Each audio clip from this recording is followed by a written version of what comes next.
بسم اللہ الرحمن الرحیم۔ سیدنا عبداللہ بن مغفل رضی اللہ تعالی عنہ ارشاد فرماتے ہیں کہ نبی کریم صلی اللہ علیہ وسلم نے ارشاد فرمایا، اللہ سے ڈرو، میرے صحابہ کے بارے میں اللہ سے ڈرو، میرے صحابہ کے بارے میں اللہ سے ڈرو، تم میرے بعد انہیں تنقید کا نشانہ ہدف نہ بنانا، کیونکہ جس نے ان کے ساتھ محبت کی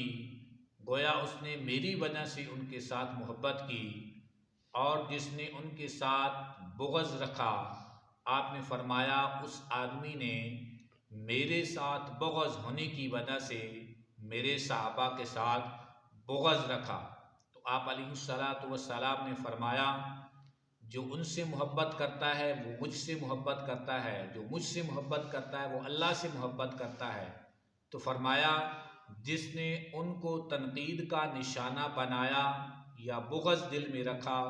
اس نے میری وجہ سے رکھا، تو جس نے مجھے تکلیف پہنچائی گویا اس نے اللہ کو تکلیف پہنچائی، اور جس نے اللہ کو تکلیف پہنچائی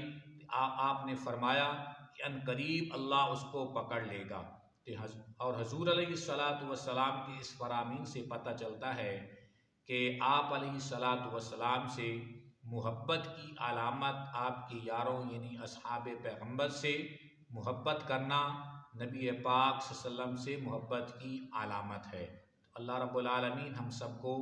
نبی پاک صلی اللہ علیہ وسلم کے اصحاب اور نبی پاک صلی اللہ علیہ وسلم کی آل کے ساتھ محبت کرنے کی توفیق عطا فرمائے۔